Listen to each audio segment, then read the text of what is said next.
Tonight we're venturing into territory that most spiritual teachers won't touch with a 10-foot sage stick.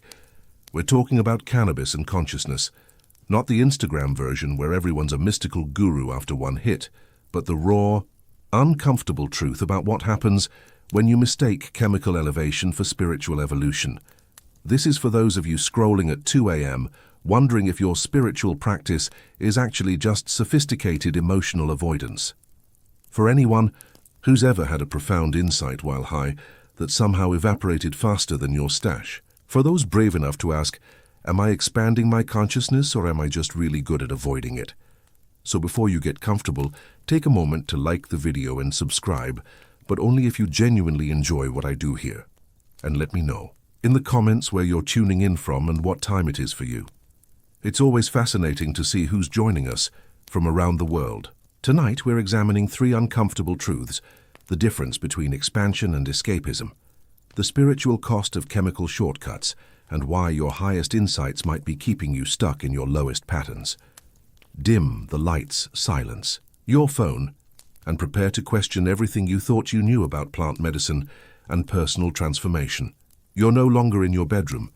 You're in the laboratory of the soul where every substance is a mirror and not all reflections are flattering. The good news: we're about to separate the mystical wheat from the psychoactive chaff. The challenging news: your ego's about to realize it's been throwing a very expensive costume party and calling it enlightenment. This conversation isn't about demonizing cannabis or glorifying sobriety. It's about something far more dangerous to your comfort zone: radical honesty about the difference between feeling spiritual and actually becoming spiritual. It's about recognizing when you're using plant medicine as a doorway to deeper consciousness versus when you're using it as a comfortable hiding place from the very consciousness you claim to seek. Carl Jung once observed that everything that irritates us about others can lead us to a deeper understanding of ourselves. Tonight, we're applying that principle to our relationship with consciousness-altering substances. What irritates you about this topic? What makes you defensive? What makes you want to scroll away? Pay attention to that feeling. It's about to become your teacher. Let's start with the uncomfortable truth that nobody wants to acknowledge at the Cannabis and Consciousness Conference. Sometimes your most profound spiritual experiences are actually your ego's most elaborate performances. The irony is exquisite. In your attempt to transcend the ego, you've given it the ultimate stage and the most convincing costume. Here's what Jung understood: that most modern spiritual seekers miss the ego doesn't just disappear when you alter your consciousness. It adapts. It learns. It becomes incredibly sophisticated at using spiritual experiences to reinforce the very patterns you're trying to break. Your ego becomes a master of disguise, wearing robes made of sacred geometry and speaking in the language of higher dimensions while still operating from the same core wounds and fears. Think about it. How many times have you had a cannabis-induced revelation about letting go of control, only to spend the next week obsessively trying to recreate that exact experience? How often have you felt deeply connected to universal love while high, then found yourself unable to show basic compassion to the person who cut you off in traffic the next morning? This isn't a failure of the plant. It's the ego using spiritual experiences as spiritual bypass. The ego loves cannabis because it provides what feels like profound insight without requiring the slow, unglamorous work of actual transformation.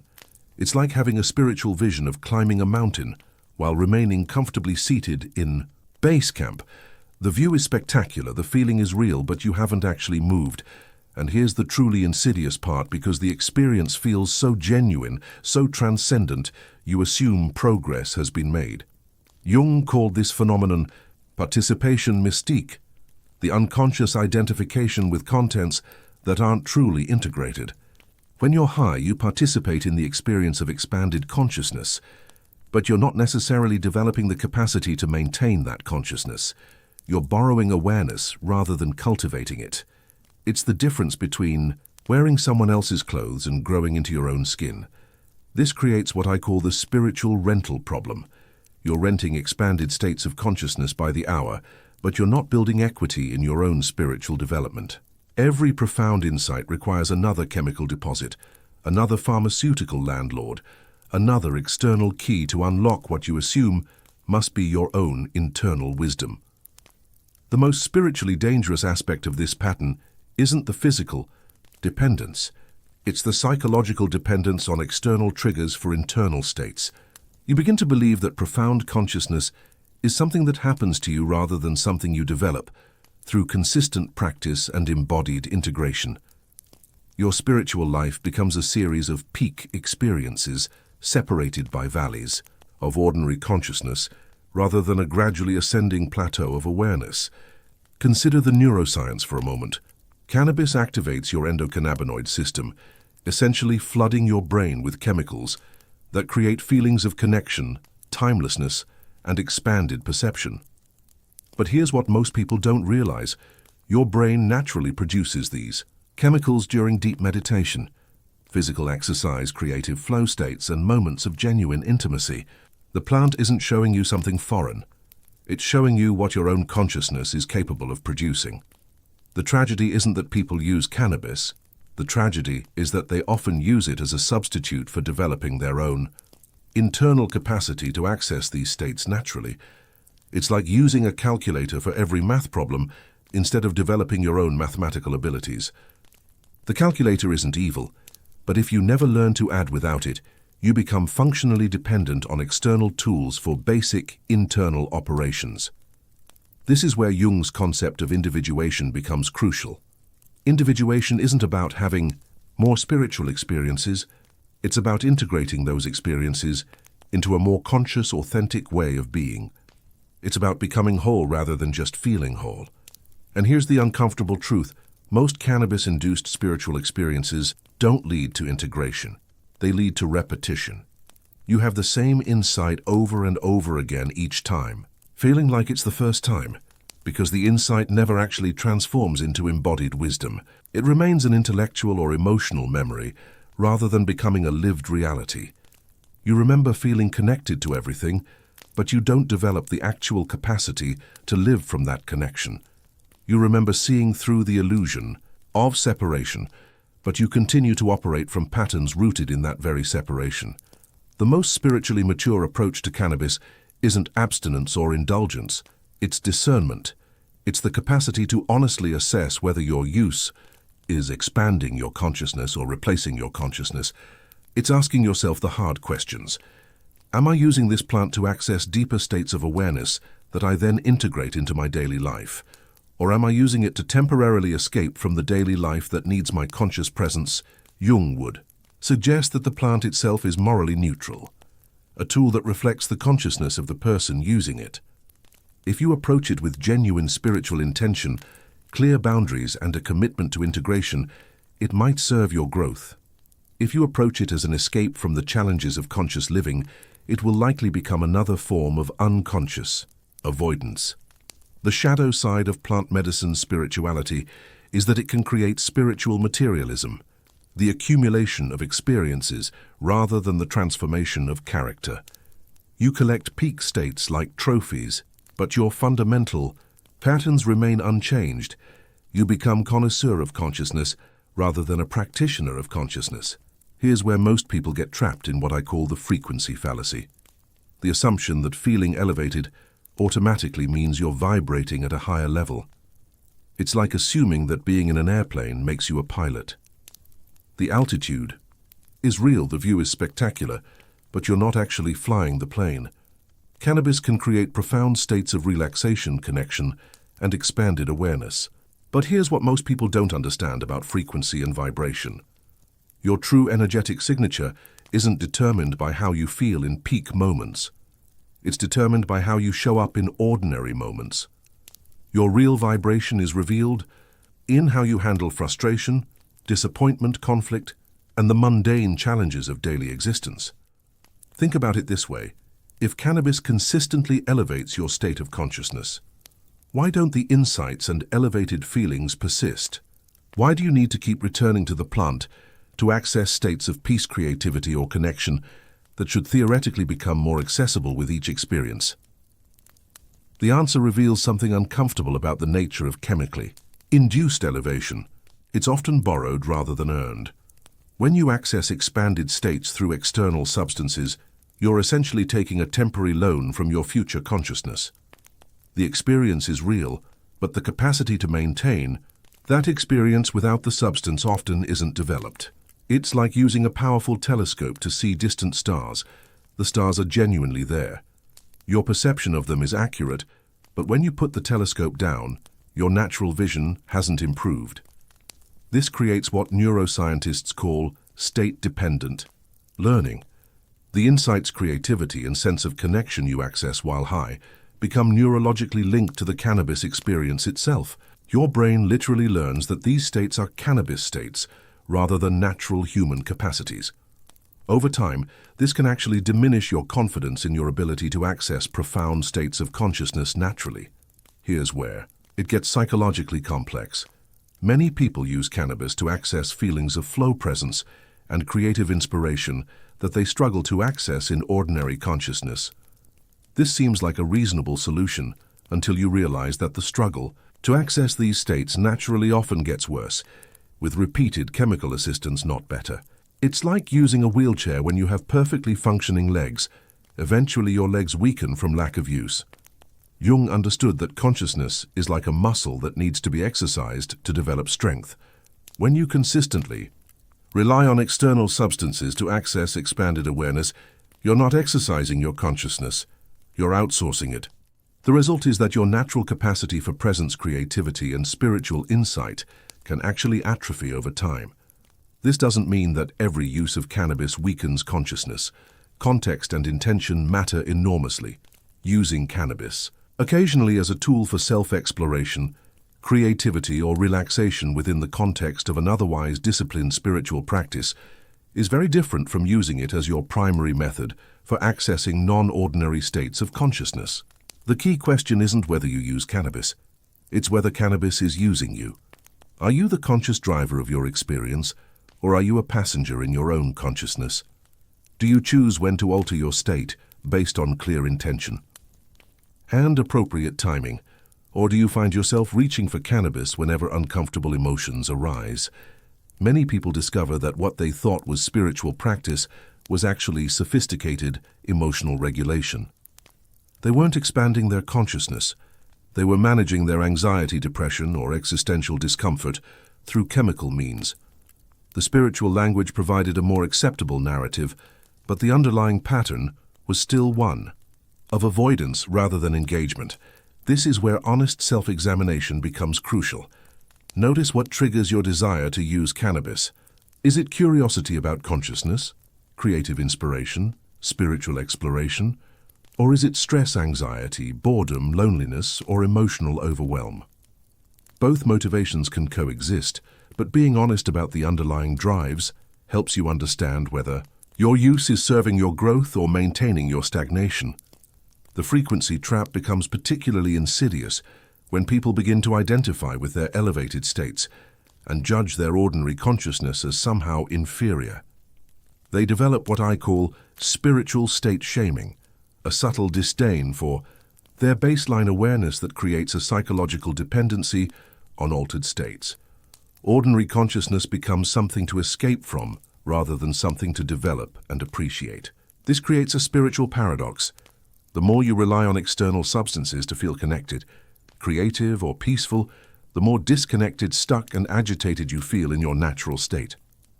Your baseline becomes a problem to be solved rather than a foundation to be built upon. You end up spending more energy trying to get back to elevated states than you spend learning to find richness, creativity, and presence in ordinary awareness.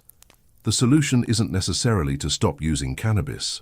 It's to stop using cannabis as a substitute for developing your natural capacity for expanded awareness. It's about using plant medicine as a teacher, rather than as a crutch, as a doorway, rather than as a destination, as a tool for exploration, rather than as a method of escape. This is where we encounter one of the most maddening paradoxes of cannabis-enhanced spirituality, the gap between insight and integration. You have profound realizations about letting go, being present, loving unconditionally, or transcending ego, and then you spend the next week doing exactly the opposite of everything you realized. It's like having a detailed map to treasure, but continuing to walk in circles in your own backyard. Jung called this the transcendent function, the ability to bridge the gap between conscious insight and unconscious behavior.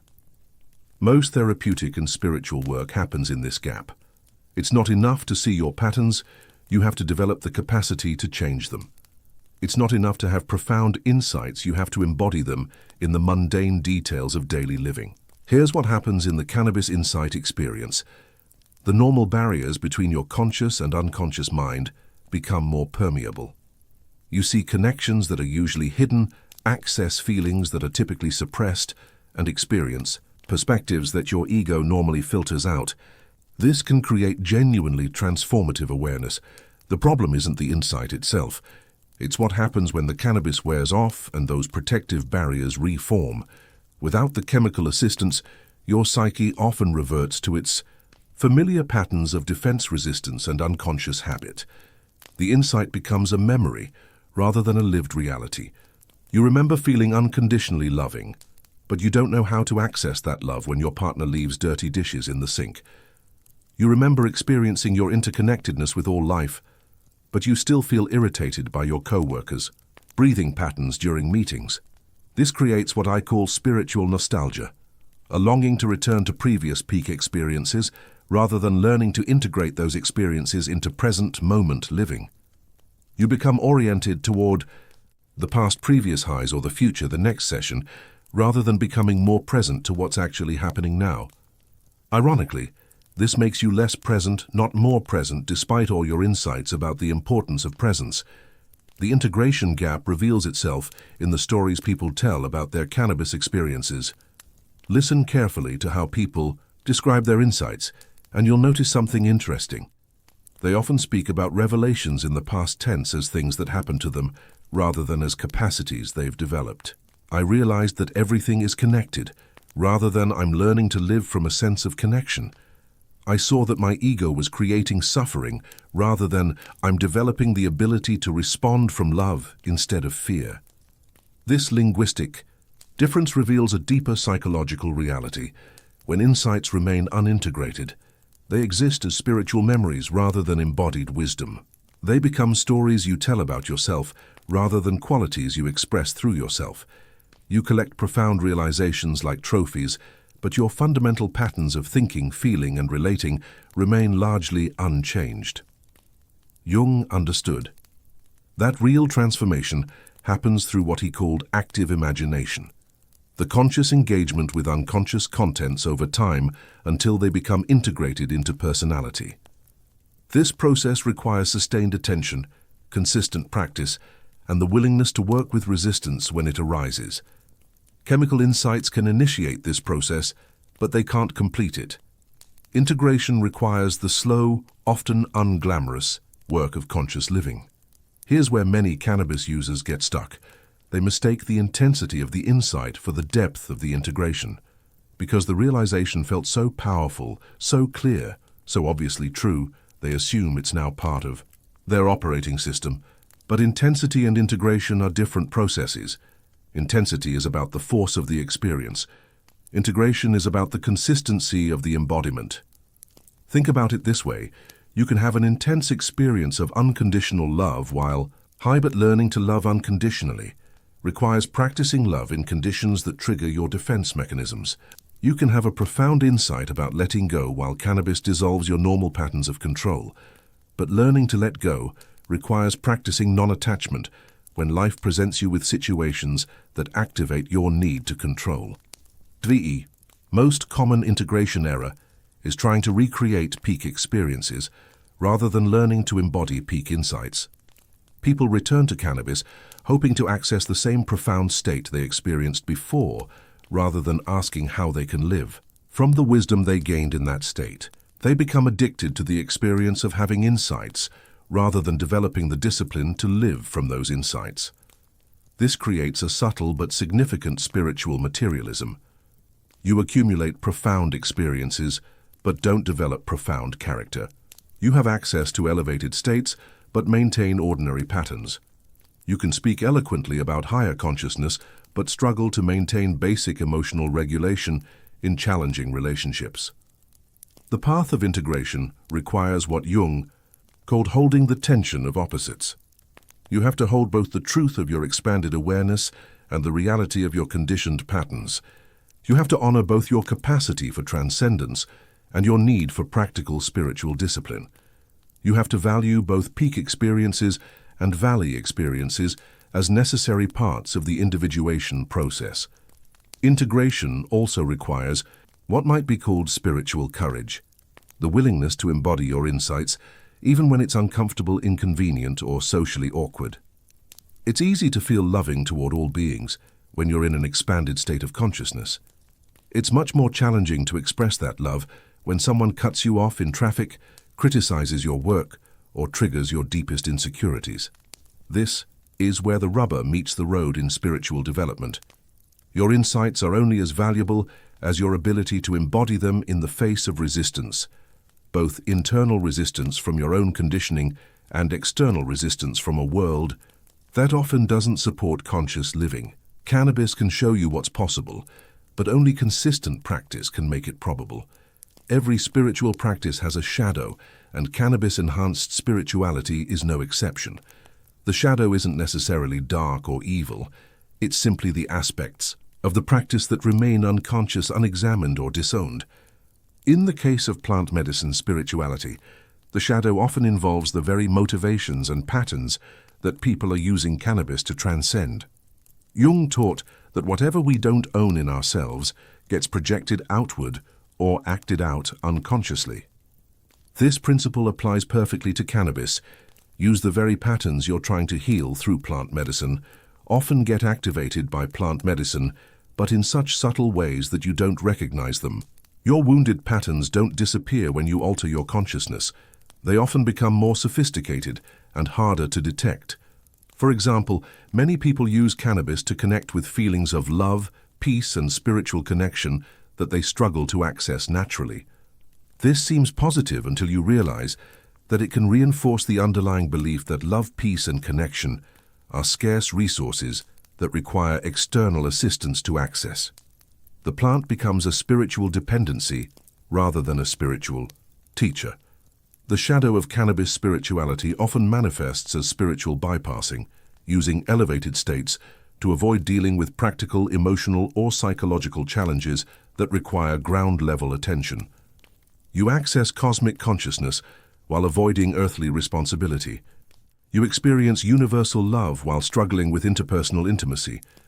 You touch transcendent peace while remaining anxious about mundane concerns. This isn't necessarily conscious avoidance. Most people genuinely believe they're doing spiritual work when they use cannabis to access expanded states. But Jung would ask, what are you not looking at? While you're looking so intently at expanded consciousness, what aspects of ordinary human existence are you avoiding by spending so much time in non-ordinary states? The shadow also appears in the form of spiritual superiority, the subtle belief that people who use plant medicines are more conscious, more evolved, or more spiritually advanced than those who don't. This creates a spiritual hierarchy that's just as ego-driven as any other form of superiority, but it's disguised in the language of consciousness and compassion. Pay attention to how you think about people who don't use cannabis or who express concerns about cannabis use. Do you see them as less aware, more uptight, or missing out on important experiences? Do you find yourself subtly evangelizing for plant medicine or feeling frustrated when others don't share your enthusiasm? These attitudes reveal the shadow side of plant medicine spirituality, the ego's co-optation of spiritual experiences for purposes of identity and superiority. Another common shadow manifestation is what might be called insight inflation, the overvaluation of insights relative to implementation. You become proud of your profound realizations while remaining attached to unconscious behaviors. You develop a sophisticated spiritual vocabulary while maintaining unsophisticated emotional patterns. You become an expert on consciousness while remaining a beginner at conscious living. This creates a split between your high self and your ordinary self that can actually prevent integration rather than facilitate it. Your high self has profound insights about love, connection, and transcendence. Your ordinary self struggles with jealousy, insecurity, and control. Instead of seeing these as two aspects of the same psyche that need to be integrated, you begin to identify with your high self and disown your ordinary self. The result is that your ordinary consciousness becomes a problem to be solved rather than a foundation to be developed. You spend more energy trying to escape your baseline awareness than you spend learning to find richness, wisdom, and presence in your natural state. This actually reinforces the very separation and dissatisfaction that you're using cannabis to heal. Jung's approach to shadow work involves what he called active imagination, the conscious dialogue with unconscious contents until they become integrated into awareness. Applied to cannabis use, this might involve honestly examining your motivations, patterns and resistances around plant medicine without trying to justify or condemn them. What are you hoping cannabis will do for you that you're not able to do for yourself? What aspects of ordinary consciousness are you trying to escape or transcend? What would it feel like to bring the same loving attention to your anxious thoughts that you bring to your expanded awareness? How might your patterns around cannabis reflect deeper patterns around dependency control or spiritual materialism? These aren't questions designed to make you feel guilty about cannabis use. They're invitations to bring consciousness to unconscious patterns so that your relationship with plant medicine can become more conscious and therefore more genuinely healing. The goal isn't to eliminate the shadow. It's to recognize it, own it, and integrate it into a more complete understanding of your spiritual journey. The shadow of plant medicine spirituality also includes the potential for spiritual stagnation disguised as spiritual progress. Because cannabis can provide access to profound states of awareness, it's easy to assume that regular access to these states constitutes spiritual development. But accessing expanded consciousness and developing expanded consciousness are different processes. Spiritual development requires what might be called conscious friction, the willingness to work with resistance, difficulty, and challenge as opportunities for growth. When consciousness expansion becomes too easy, too comfortable, or too predictable, it can actually impede development by removing the very challenges that catalyze authentic transformation. Let's talk about something that most spiritual cannabis users don't want to acknowledge: the role of dopamine in creating the illusion of spiritual progress. Your brain's reward system doesn't distinguish between chemically induced transcendence and earned transcendence. It just knows that certain experiences feel profoundly meaningful and wants more of them. Here's the neurobiological reality that most people miss every time you have a cannabis-enhanced spiritual experience. Your brain releases dopamine, not just from the cannabis itself, but from the entire context of the experience. The music, the setting, the sense of insight, the feeling of connection, all of it becomes neurologically linked to the dopamine reward. Over time, your brain learns to associate spiritual feelings with cannabis, rather than developing the ability to access those feelings naturally. This creates what neuroscientists call incentive salience. Your brain begins to overvalue cannabis-related spiritual experiences compared to ordinary spiritual experiences. Meditation without cannabis feels less rewarding. Prayer without cannabis feels less profound. Creative inspiration without cannabis feels less accessible, not because these activities are actually less valuable, but because your reward system has been trained to expect a chemical boost. The dopamine deception is particularly insidious because it feels like genuine spiritual attraction. You're not consciously choosing cannabis for the dopamine hit. You're genuinely drawn to the sense of connection, insight, and transcendence that comes with the experience. But underneath this conscious motivation, your brain's reward system is driving you toward the chemical source of those feelings, rather than helping you develop the internal capacity to generate them. This is why so many people find that their natural capacity for spiritual states actually decreases with regular cannabis use, even though each individual cannabis experience might feel deeply spiritual. Your brain becomes dependent on external, neurochemical support for accessing states that it's perfectly capable of producing naturally through meditation, prayer, creative expression, or contemplative practice. Jung understood this principle in psychological terms. Whatever you don't develop internally, you become dependent on externally. If you rely on cannabis to access states of peace, your natural capacity for peace doesn't develop. If you depend on plant medicine for creative inspiration, your innate creativity doesn't strengthen.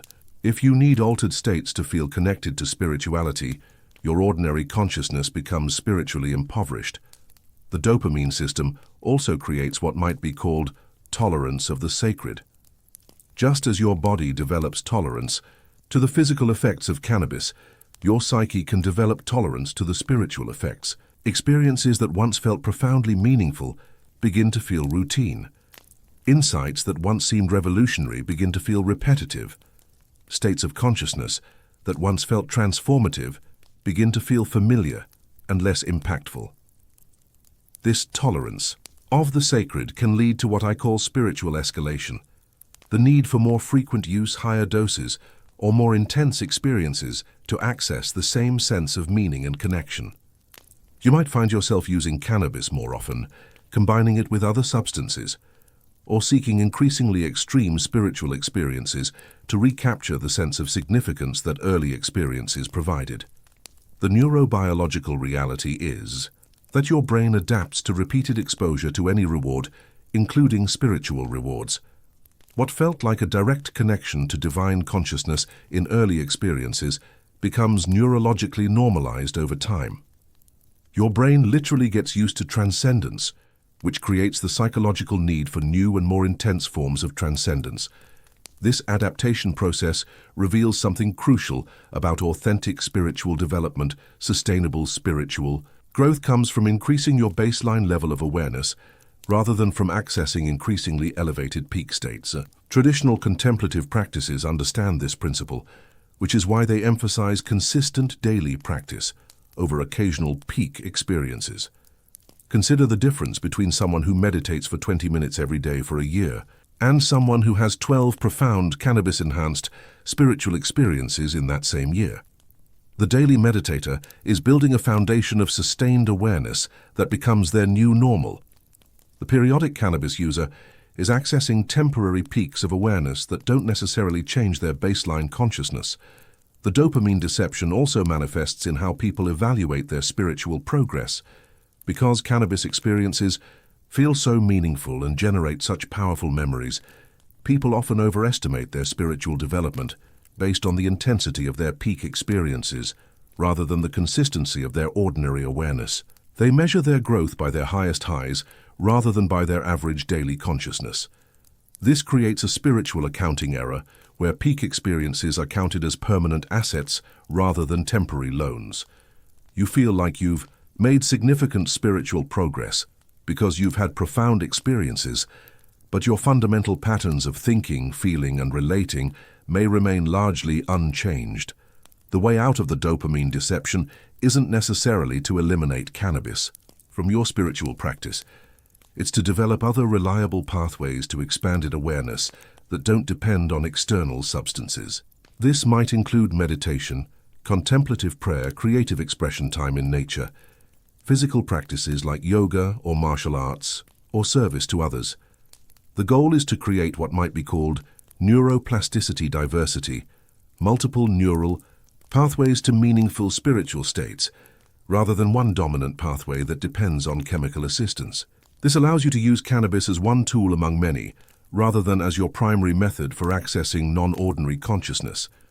When you have multiple reliable pathways to expanded awareness, cannabis can serve its highest function as an occasional teacher, ally, or catalyst, rather than as a daily crutch or regular escape. You can approach plant medicine from a place of spiritual abundance, rather than spiritual scarcity, using it to deepen capacities you're already developing, rather than to provide capacities you're not cultivating naturally. Here's where we need to explore something that most discussions of cannabis and spirituality completely miss: the balance between receptive spiritual experience and active spiritual practice. Jung understood that healthy psychological development requires what he called the integration of masculine and feminine principles, not gender roles, but archetypal energies that exist within all people, regardless of biological sex.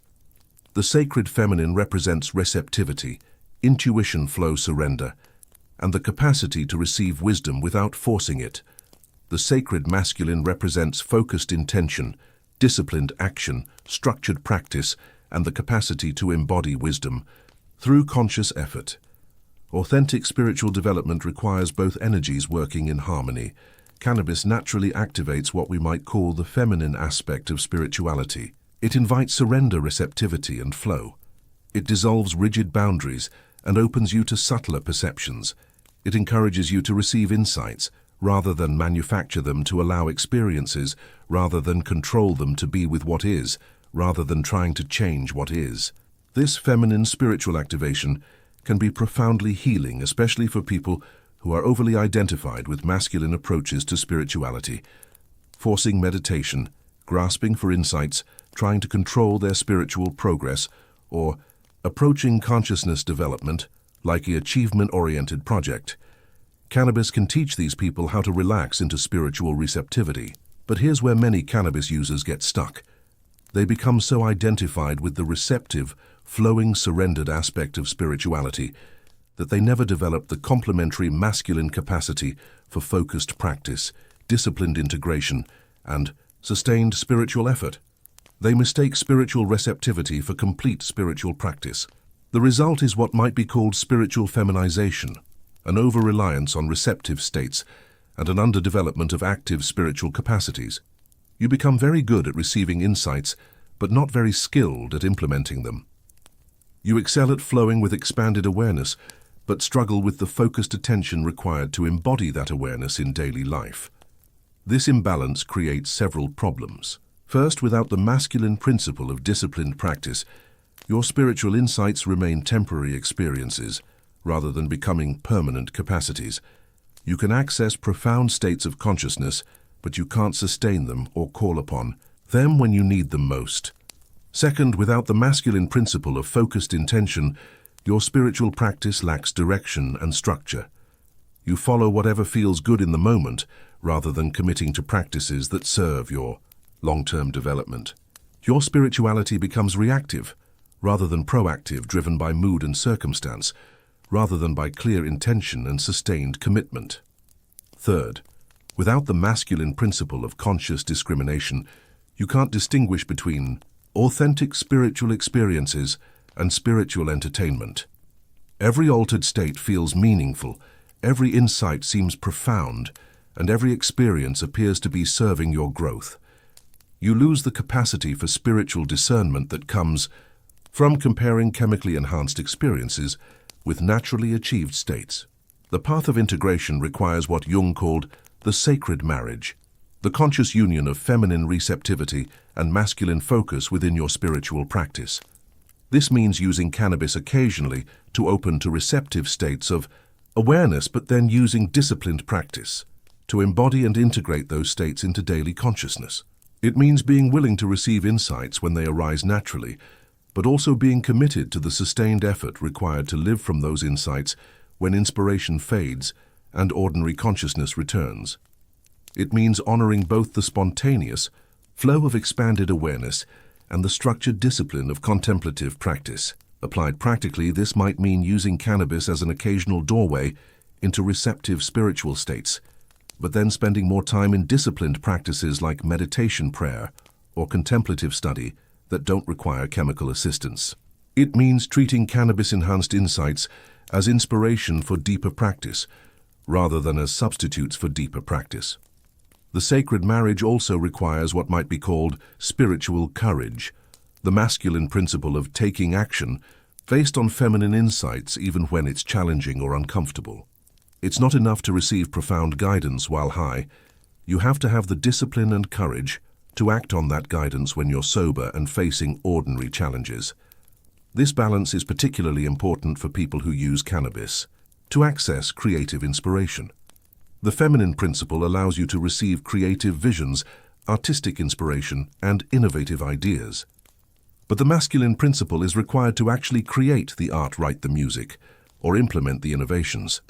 Without this balance, you become someone who has lots of creative ideas but produces very little creative work. Many cannabis users become what might be called spiritual connoisseurs, experts at appreciating expanded consciousness, but beginners at generating expanded consciousness through their own effort.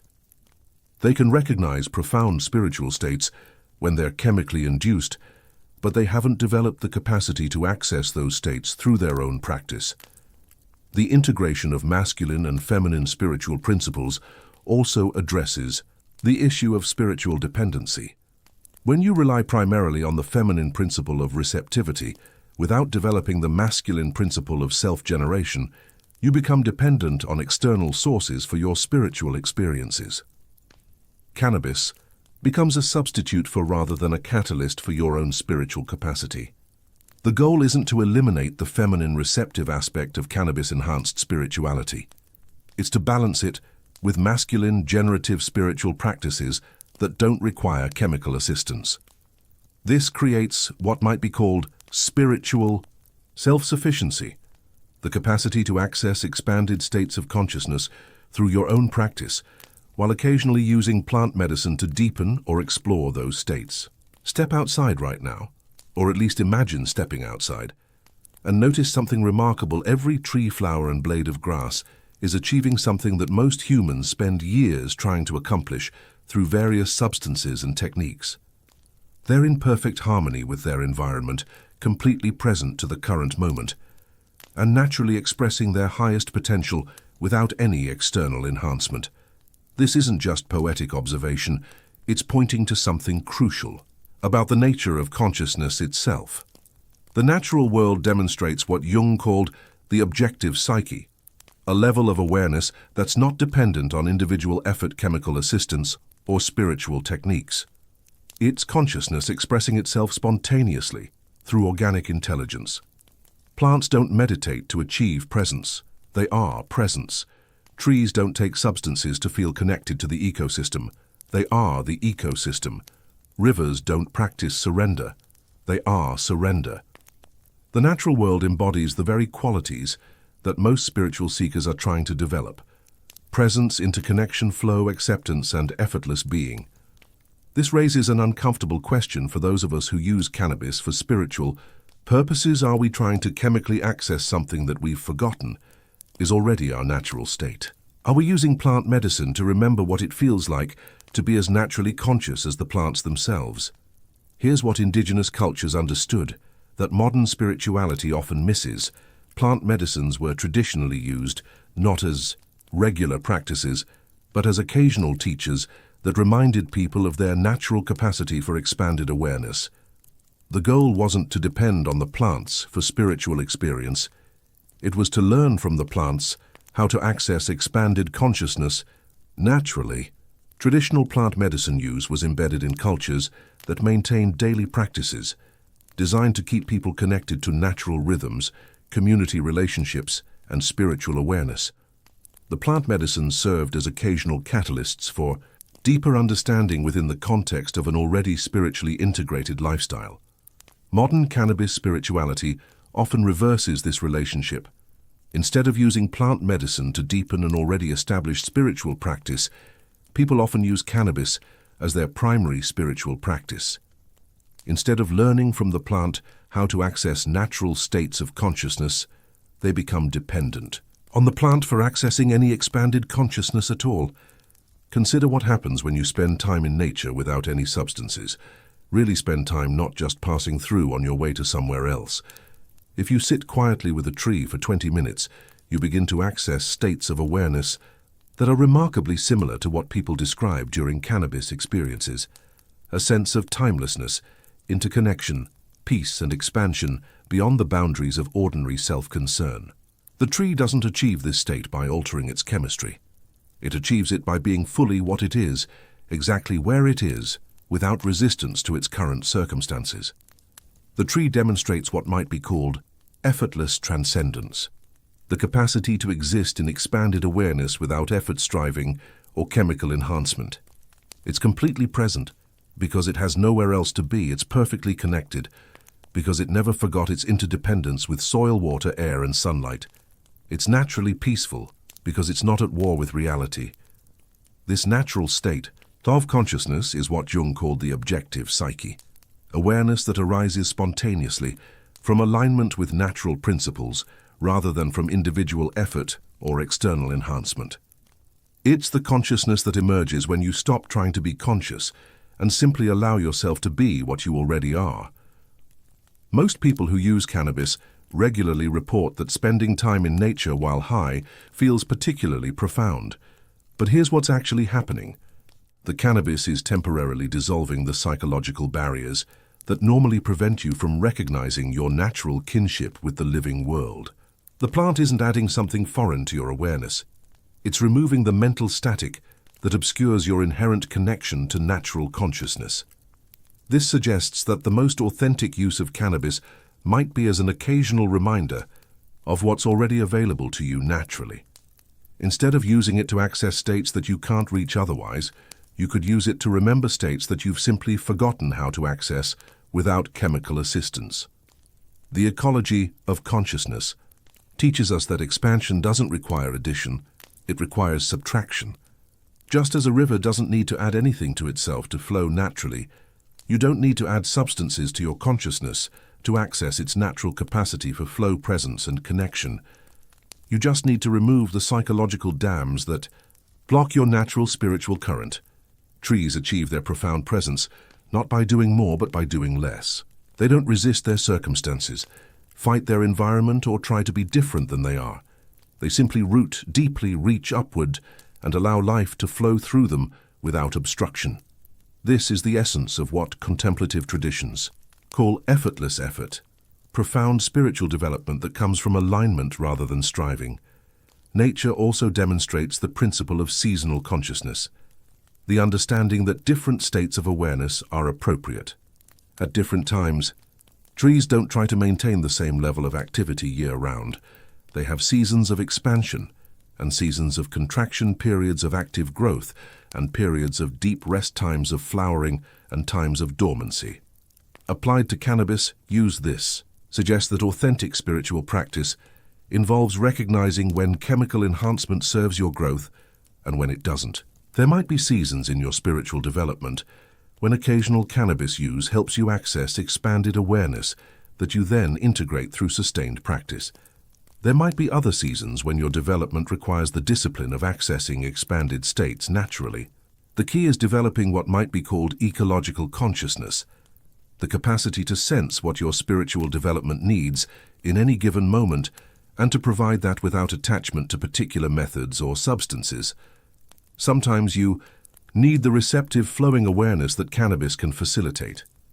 Sometimes you need the focused, disciplined awareness that comes from unassisted contemplative practice. Nature teaches us that authentic expansion is sustainable expansion. A tree doesn't grow so fast that it becomes unstable, and it doesn't try to maintain peak blooming all year long. It grows at a pace that allows for deep rooting, and it alternates between periods of active expression and periods of integration. Most cannabis-enhanced spiritual experiences are like forced blooming, beautiful, intense, and potentially meaningful, but not necessarily sustainable or deeply rooted. If you had profound spiritual experiences every day, they would lose their transformative power and become normalized rather than exceptional. The peaks require valleys, the expansion requires contraction, the chemical enhancement requires chemical-free integration. The wisdom of restraint, when not using, becomes the deepest practice. There comes a moment in every honest spiritual journey when the most profound practice isn't seeking more experiences, it's developing the capacity to find complete fulfillment in what's already present. For many cannabis users, this moment arrives as an uncomfortable question. What if the most spiritually advanced thing you could do right now is not use cannabis? This isn't about moral judgment or spiritual superiority. It's about recognizing that sometimes the deepest growth comes from developing capacities that can only be developed through conscious limitation. Just as a muscle grows stronger through resistance training, consciousness grows stronger through what might be called resistance to enhancement. Jung understood this principle deeply. He saw that individuation, the process of becoming fully yourself, requires not just expanding into new experiences, but also developing the capacity to find richness in ordinary experiences. It's not enough to access expanded states of consciousness.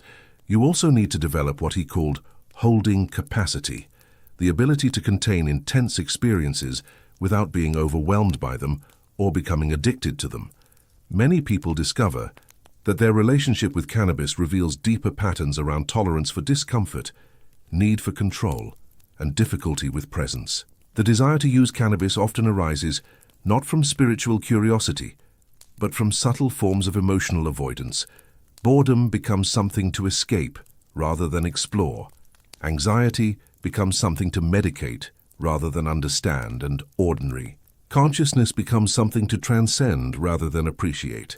The practice of conscious restraint, choosing not to use cannabis when the impulse arises, can become a powerful form of spiritual training. Instead of immediately reaching for chemical relief from uncomfortable emotions, you develop the capacity to be present with discomfort until it reveals its wisdom. Instead of escaping from ordinary consciousness, you learn to find extraordinary depth in apparently mundane awareness. This doesn't mean forcing yourself to be miserable or refusing help when you genuinely need it. It means developing the discernment to recognize when your impulse to use cannabis is serving your growth and when it's serving your avoidance.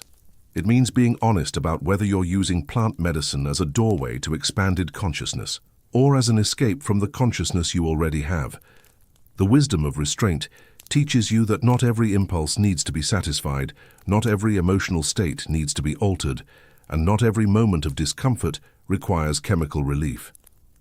You begin to develop what might be called emotional resilience, the capacity to remain present and responsive in challenging emotional states without immediately seeking escape. This resilience becomes particularly important when you recognize that many of the insights available through cannabis are also available through sustained attention to ordinary experience.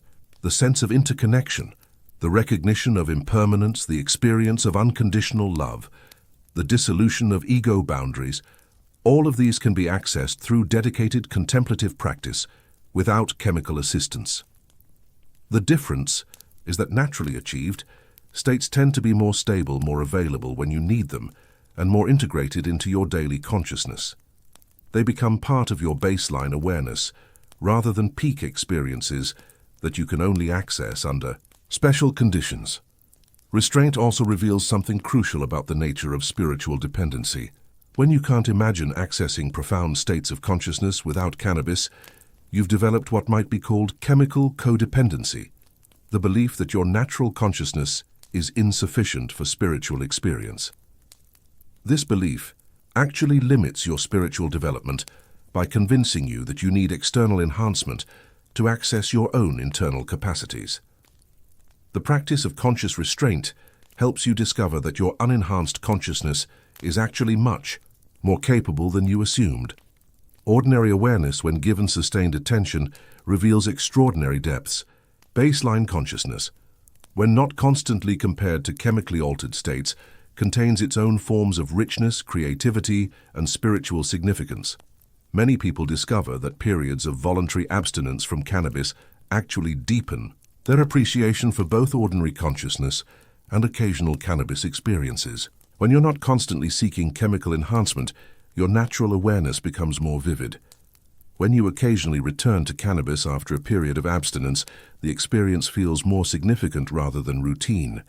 This suggests that the optimal relationship with plant medicine might involve what could be called conscious cycling, periods of exploration alternating with periods of integration, times of chemical enhancement balanced with times of natural development. The goal isn't permanent abstinence or constant use, but rather the development of wisdom about when each approach serves your growth.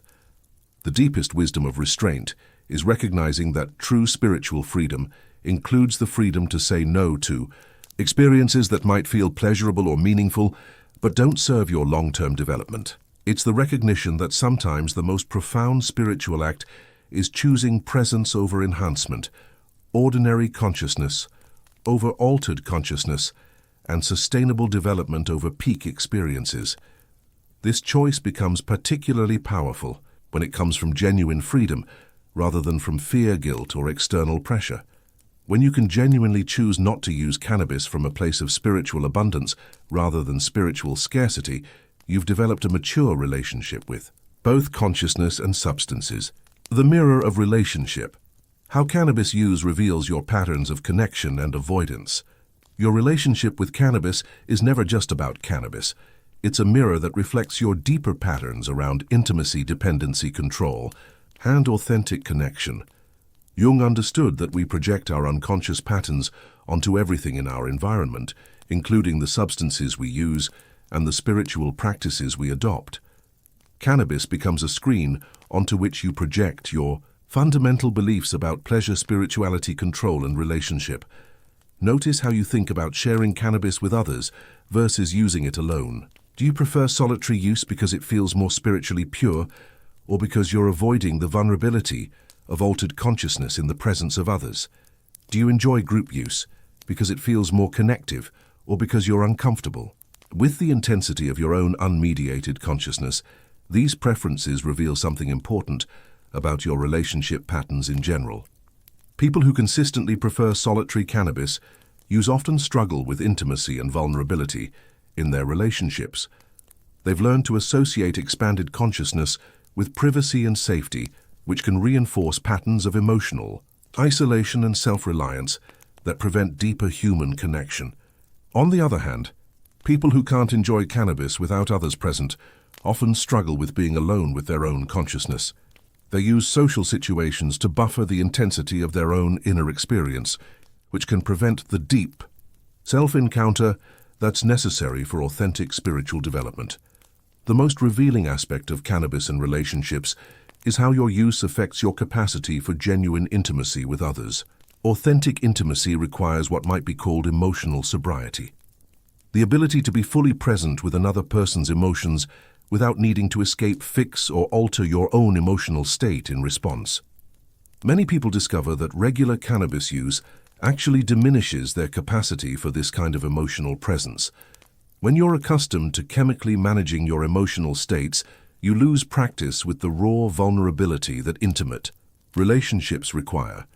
You become less skilled at tolerating emotional intensity, both your own and others, without seeking some form of relief or escape. This creates what might be called intimacy tolerance problems. Your emotional nervous system becomes calibrated to chemically enhanced states rather than to the natural emotional intensities that arise in close relationships. Conflict feels more overwhelming, passion feels more threatening, and the ordinary, emotional challenges of partnership become more difficult to navigate without some form of chemical assistance.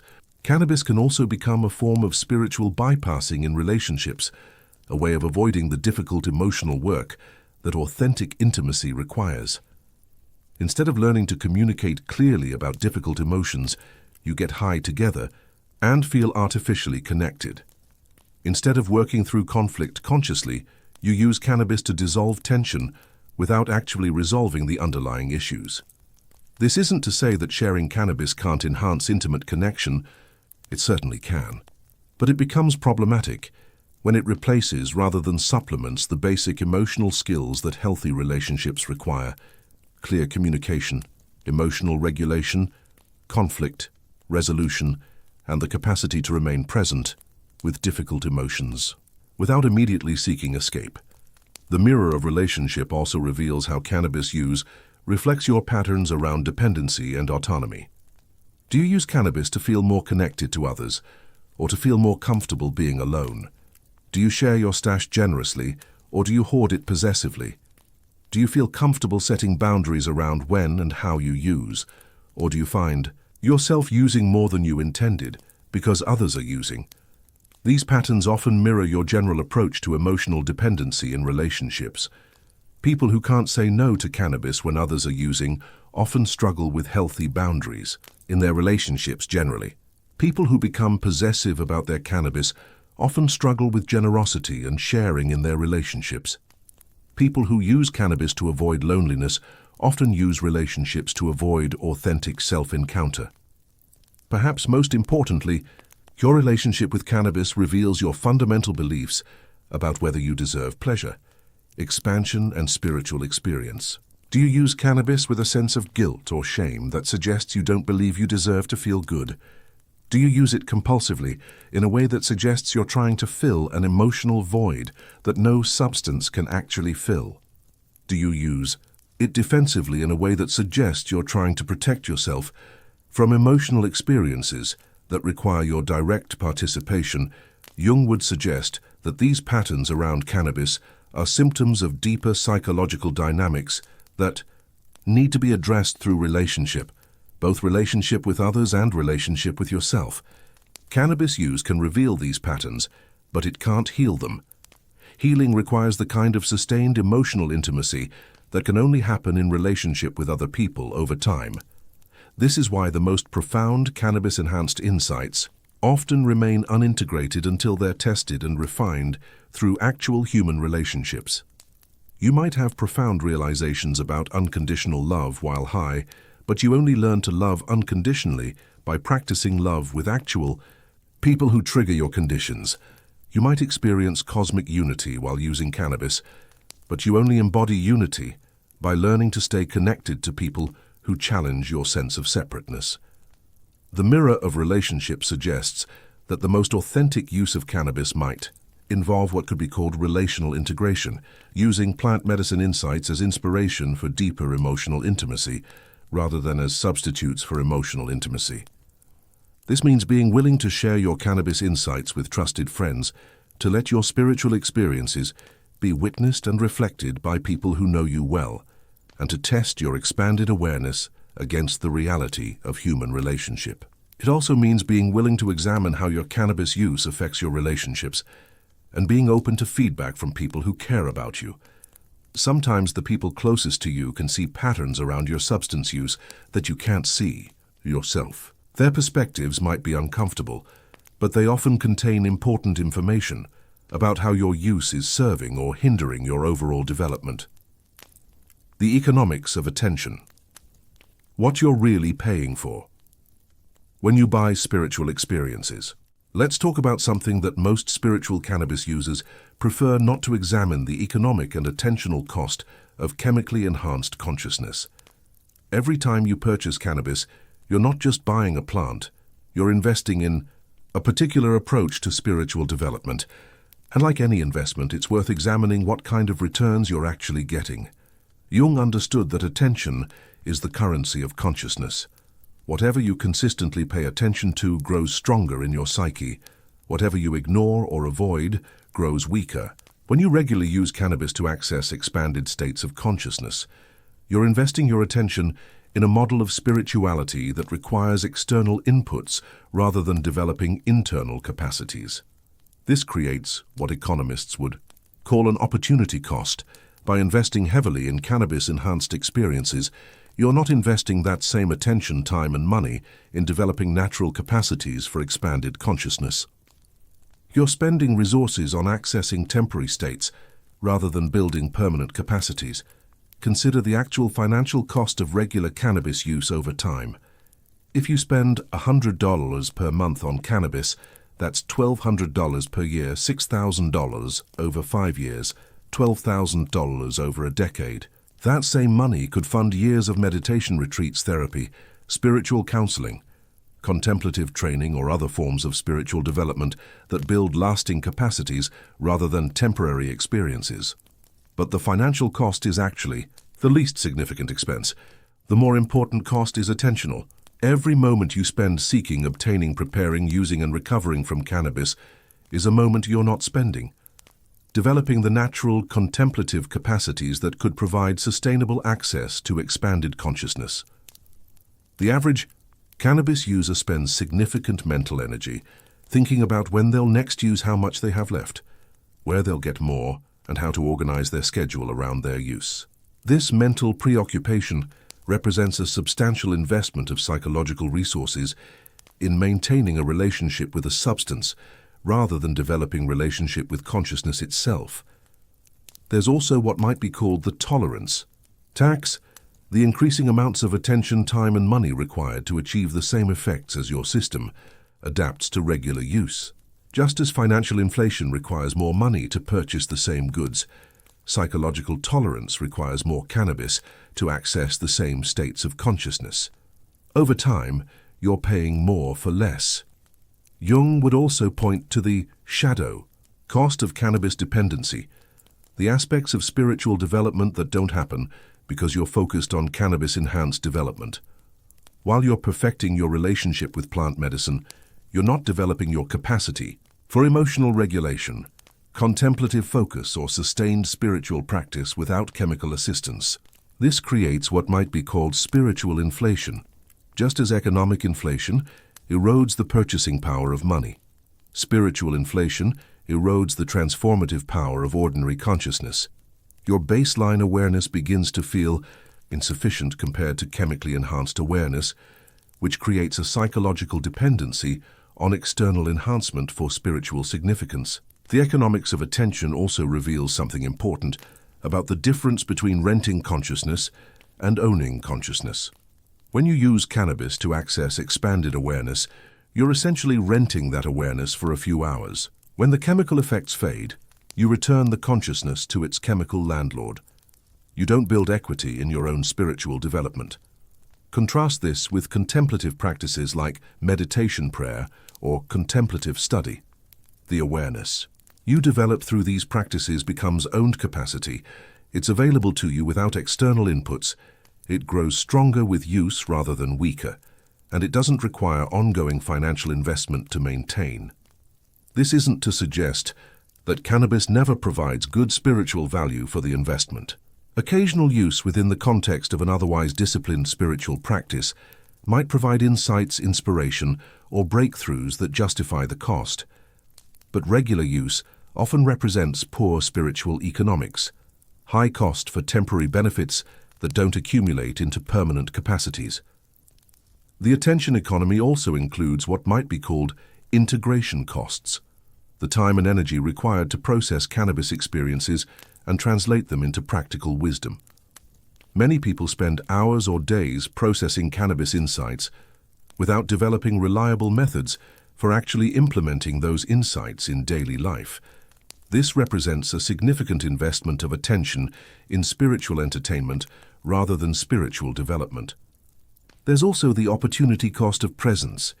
While you're in an altered state, you're not practicing presence with ordinary consciousness. While you're accessing chemically enhanced creativity, you're not developing natural creative capacities.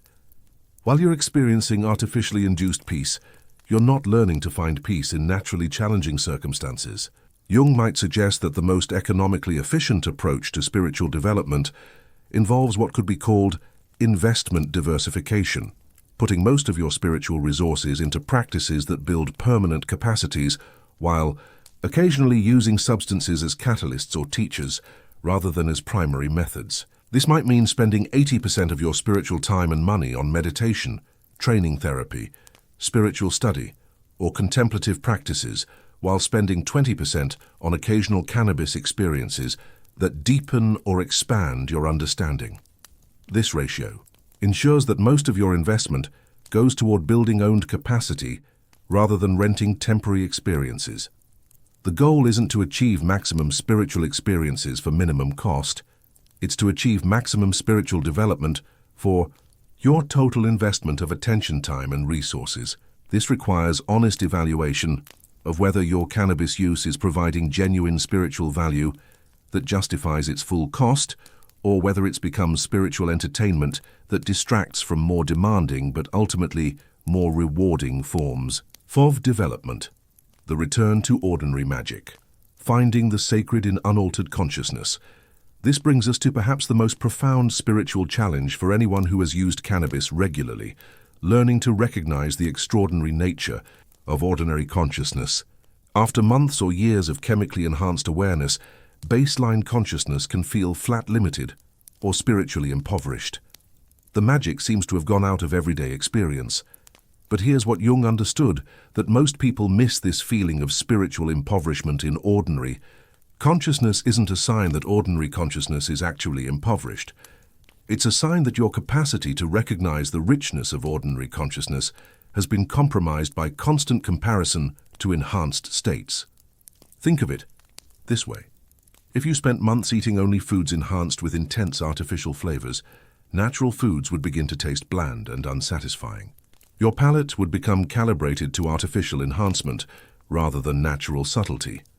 The problem wouldn't be with the natural foods, it would be with your capacity to appreciate natural flavors. The same thing happens with consciousness. Regular exposure to chemically enhanced awareness can desensitize you to the subtle richness of natural awareness. Your spiritual palate becomes calibrated to artificial enhancement rather than organic profundity. You lose the capacity to taste the extraordinary flavors that are always present in ordinary consciousness. The return to ordinary magic requires what might be called spiritual detoxification, not just eliminating substances from your system, but recalibrating your attention to recognize the profound nature of unenhanced experience. This process often involves a period of what feels like spiritual flatness or depression as your consciousness adjusts to finding richness without chemical assistance. This adjustment period is actually a sign of healing, not a sign of spiritual regression. Your consciousness is learning to generate its own sense of meaning, connection, and expansion, rather than depending on external sources for these experiences. It's like a muscle that's been supported by a brace, learning to provide its own strength again. The key to navigating this transition is understanding that ordinary consciousness isn't actually ordinary. It only seems ordinary when compared to artificially enhanced states. When you stop making that comparison and begin investigating ordinary awareness with the same curious attention you bring to enhanced awareness, you discover that baseline consciousness contains its own forms of magic. For example, the simple experience of breathing contains everything that most people seek. Through cannabis presence, rhythm, connection to life force, and access to states of calm awareness. But most people never investigate breathing deeply enough to discover its spiritual potential because they're focused on more dramatic forms of spiritual experience. The same is true for ordinary sensory experience. The feeling of sunlight on your skin, the sound of wind in trees, the taste of simple food, the sensation of your body moving through space. All of these contain profound spiritual richness when approached with sustained attention rather than casual awareness. Jung called this quality of attention active imagination, the capacity to engage with apparently ordinary experiences until they reveal their deeper significance. It's the difference between looking at a tree and really seeing a tree, between hearing music and really listening to music, between experiencing an emotion and really being present with an emotion. Active imagination applied to ordinary consciousness reveals what contemplative traditions have always known.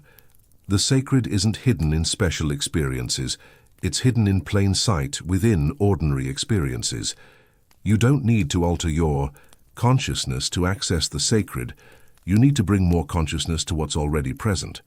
This doesn't mean that ordinary consciousness contains exactly the same experiences as cannabis-enhanced consciousness. They're different types of awareness with different qualities and different gifts, but ordinary consciousness, when given sustained attention, reveals its own forms of expansion, connection, insight, and transcendence. The return to ordinary magic also involves developing what might be called spiritual confidence, trust in your own capacity to access meaningful experiences without external enhancement. This confidence grows through practice and patience, not through force or effort.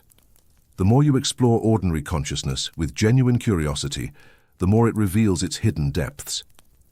Many people discover that states they thought required cannabis, creative flow, emotional peace, spiritual connection, insights about life, are actually accessible through sustained attention to natural experience. The difference is that naturally achieved states tend to be more stable and available when you need them most. The practice of finding magic in ordinary consciousness also develops what Jung called holding capacity, the ability to contain intense spiritual experiences without being overwhelmed by them or becoming addicted to them. When you can find profound meaning in apparently mundane experiences, you become less dependent on peak experiences for spiritual fulfillment. This shift from seeking extraordinary experiences to recognizing the extraordinary nature of ordinary experiences represents a fundamental maturation in spiritual development.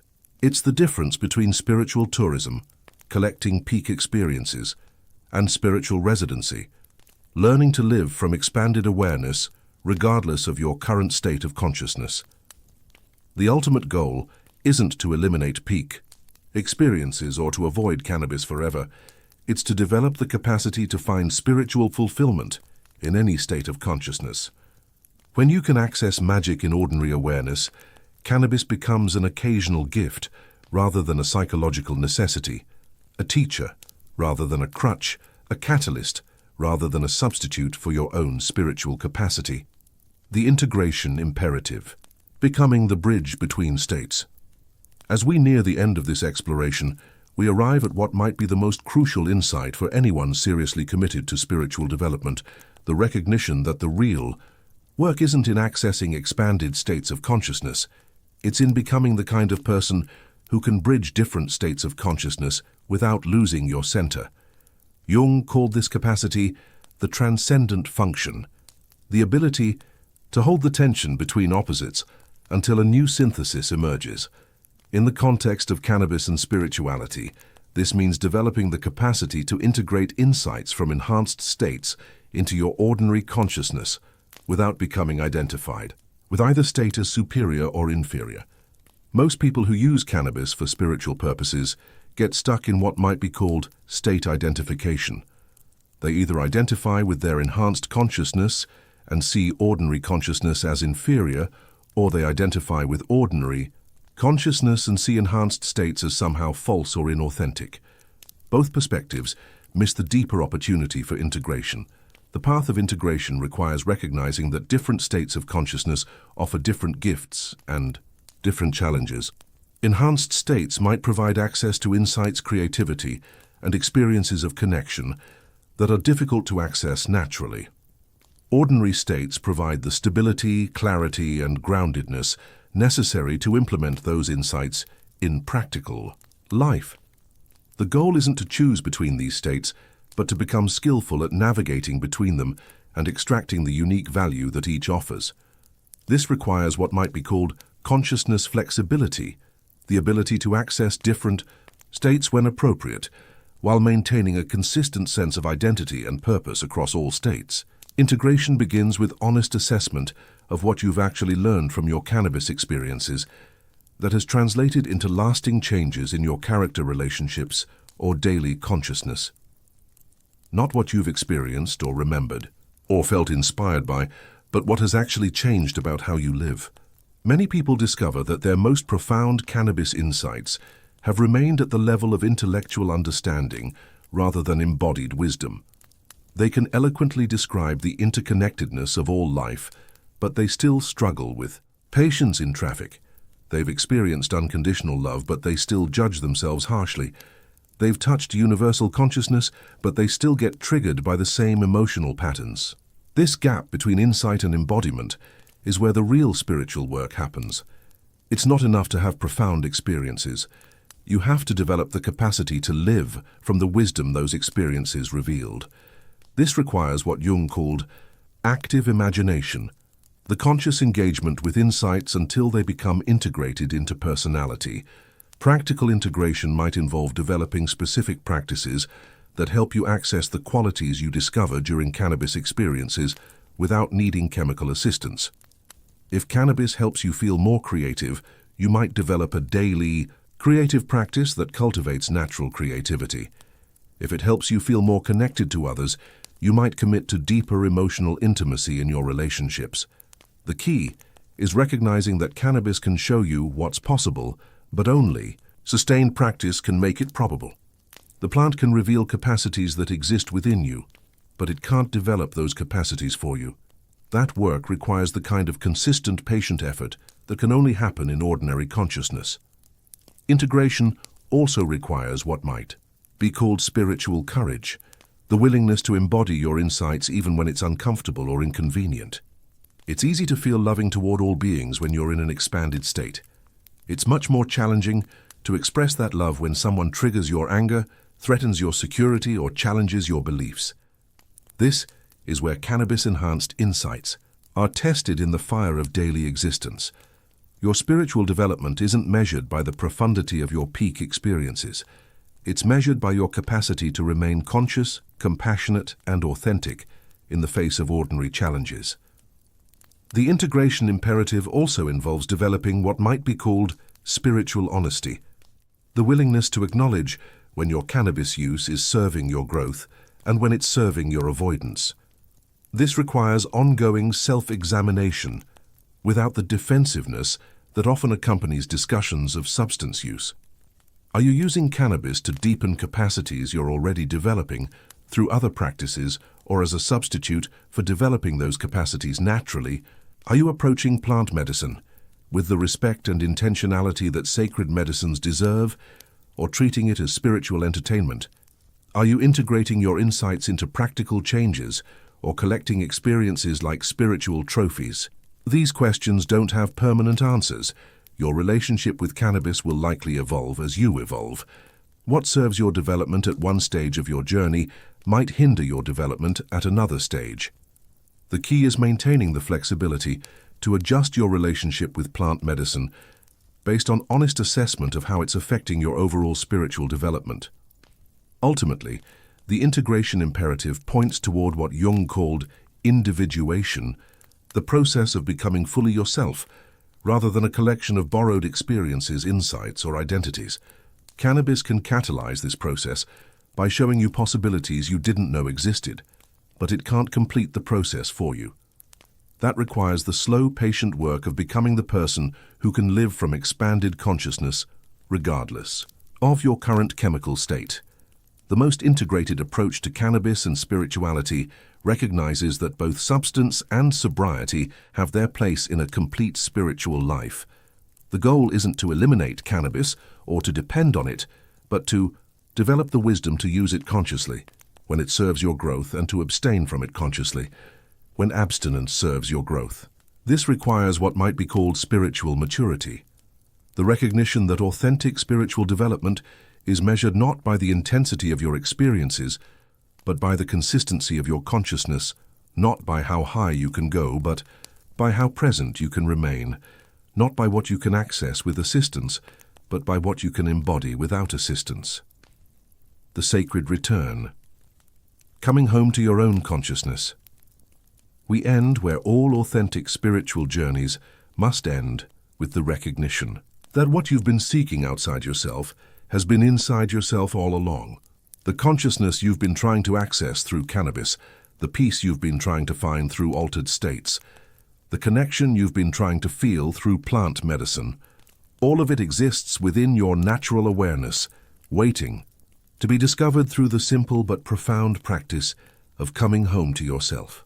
This isn't a rejection of cannabis or plant medicine spirituality.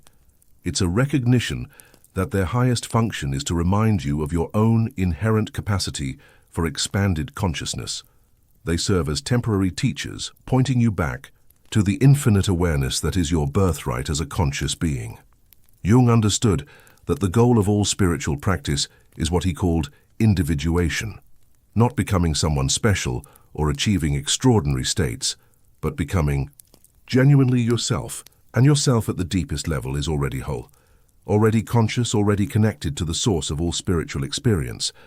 The sacred return involves gradually shifting your spiritual focus from seeking experiences to discovering what's already present, from acquiring states to recognizing the awareness in which all states arise from enhancing consciousness, to recognizing the consciousness that needs no enhancement. This shift often begins with a simple but radical question: who is aware of being aware? Who notices your thoughts, observes your emotions, and witnesses your experiences regardless of whether you're sober or high? This witnessing awareness is your deepest identity, and it's never altered by any substance because it's the space in which all alterations occur. When you begin to identify with this witnessing awareness rather than with the contents of awareness, your relationship with cannabis naturally becomes lighter and more playful. You can enjoy cannabis experiences without needing them, appreciate expanded states without being attached to them, and explore consciousness without losing yourself in the exploration. The sacred return also involves developing what might be called spiritual self-reliance, confidence in your own capacity to access whatever states of consciousness serve your growth at any given moment. This doesn't mean never using cannabis, but it means never needing cannabis to feel spiritually fulfilled. Many people discover that as they develop this spiritual self-reliance, their relationship with cannabis becomes more occasional and more intentional. They use it less frequently, but more consciously approaching it as a sacred ally rather than as a spiritual necessity. The ultimate recognition is that the consciousness you've been seeking is the consciousness that's reading these words, right? Now it's not hidden in special experiences or available only through altered states. It's the ordinary miracle of awareness itself, the simple fact that you exist as a conscious being capable of recognizing consciousness. This awareness is always present, always available, and always sufficient for whatever spiritual experience serves your highest good. Cannabis can enhance it, alter it, or provide interesting variations of it, but it can never improve on the fundamental miracle of consciousness itself. The sacred return is complete when you realize that you are both the seeker and the sought, both. The student and the teacher, both the question and the answer. You are consciousness exploring itself through the adventure of human experience and every state of consciousness, enhanced or ordinary, peaceful or challenging, profound or mundane, is simply consciousness playing with its own infinite potential. From this perspective, cannabis becomes neither necessary nor forbidden. It simply becomes one of countless ways that consciousness can explore its own nature. Whether you choose to include plant medicine in your spiritual practice or not becomes a matter of preference rather than necessity, creativity, rather than dependency, play rather than work. The real spiritual achievement isn't accessing the highest states of consciousness. It's recognizing the ordinary perfection of whatever consciousness is present right now. In this recognition, every moment becomes sacred, every breath becomes a spiritual practice, and every experience becomes a doorway to the infinite awareness that you have always been. And perhaps most beautifully, when you complete the sacred return to your own consciousness, you discover that you never actually left home. You were just so fascinated by all the interesting places consciousness could visit that you temporarily forgot where you lived. Now you remember you are home. You are consciousness itself, playing in the garden of its own awareness with or without cannabis, forever free and forever whole. The exploration continues, but the seeking ends. You have found what you were looking for, and it has been looking back at you through your own eyes all along. Write in the comments, "I choose my own consciousness." Let's see how many here are ready for this kind of awakening. Tomorrow night, we'll explore something equally profound. Tonight, remember that your ordinary awareness is already extraordinary. You just forgot how to see it.